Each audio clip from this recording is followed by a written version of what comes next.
మరి ఎవరైనా చచ్చిపోతే 3 వద్దుల్లా 5 వద్దుల్లా 9 వద్దుల్లా పక్షికి పెడతాం. ఈ కాకే ఎందుకు ముట్టన్నాయి అంటే దానికి ఒక అర్థం ఉన్నది. ఎందుకంటే కాకి ముడితే మన కర్మ తొలగిపోతుంది. కాకి ఎందుకు ముట్టన్నంటే పూర్వం లోపల రావణ బ్రహ్మ అంటే ఎవరో కాదు, బ్రహ్మదేవునికి మునిమనవడు. బ్రహ్మదేవుని కుమారుడు కశ్యబ్రహ్మ. కశ్యబ్రహ్మ కొడుకు విశ్వవాసు బ్రహ్మ. విశ్వవాసు బ్రహ్మ కొడుకు రావణ బ్రహ్మ. వాడు 4 వేదములు 18 పురాణములు 6 శాస్త్రములు ఆపోసన వట్టిన అమరవేద పండితుడు. వాని అటువంటి భయానికి బ్రహ్మదేవుడు వచ్చి పొద్దున పంచాంగం చెప్పాలి, వర్ణుడంటే వానదేవుడు వచ్చి అలుకుదల్లాలి, మరి బిడ్డ గాలిదేవుడు వచ్చి ఆకిలు ఊడవాలి, అగ్నిదేవుడు వచ్చి వంట చెయ్యాలి. బ్రహ్మ ముహూర్తం దాటక ముందు భార్య భర్తలు శివపార్వతులు వచ్చి పూజ గట్టువని పూజ మందిరంలో కూర్చుండాలి. అగో అంతటి ఎల్లించుకున్న రావణ బ్రహ్మకు ఒకనాడు దుర్బుద్ధి ఉట్టి ఇలా యమధర్మరాజును ఓడిస్తారని గద పట్టుకొని గాత పెట్టుకుంటా పోతాడట. యమధర్మరాజు చూసిండు, కొంచెం పొల్ల కొంగు పడితే మంచోళ్ళ మానం పోతుంది. వాని జోలికి పోయి బిడ్డ చేయి చూపించుకునేందుకు జట్ట కనిపించుడేందుకు, ఆడు మంచోడు కాదు.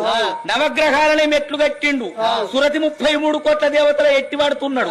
ఎన్నన్న జాగుంటానని యమధర్మరాజు ఉడుకుతాడు. ఉరుకుతా అంటే చచ్చిపోయిన కాకి కనిపించింది. ఆ కాకి యొక్క శరీరము లోపల యమధర్మరాజు తలదాసుకున్నాడు. దాన్ని పరకాయ ప్రవేశము అంటారు.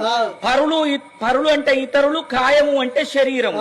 మరి దాని పరకాయ విద్య వచ్చినోడైతేనే అట్లా ప్రవేశించగలుగుతాడు. కాకి కడుపులో వచ్చి యమధర్మరాజు జాగున్నాడు. మరి రావణ సూర్యుడు యమపురి పట్టం అంతా తిరిగిండు గాని యమధర్మరాజు కనిపించలేదు. పిరికి బంద కుమ్మరి పిల్ల మట్టికి రాదా, ఇయ్యల్ల కాకపోతే రేపు బయటికి రాదా. విధి అనాడు కాకుండా చంద్రుడు తది అనాడైనా తనకు తాను బయటికి వస్తాడు. దొరకకపోతాడా, ఏడికి పోతాడని వాడు వెనకకు మరి లంకకు వేయండు.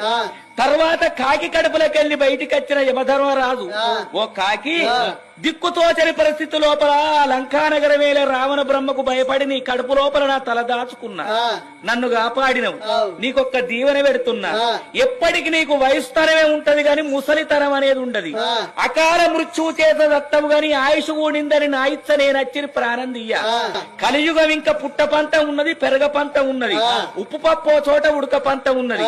ఏ తల్లిదండ్రి చచ్చిపోతే కన్న కొడుకులు అయ్యవకి అగ్గిపెట్టి 3 వద్దుల్లో 5 వద్దుల్లో 11 వద్దుల్లో 9 వద్దుల్లో పచ్చికి పెడితే కాకి గిట్టచ్చి తిన్నదనుకో చక్కగా అటువంటి వాని జీవి స్వర్గం పోవాలి, నరకం రావద్దని దీవన పెట్టిండు యమధర్మరాజు.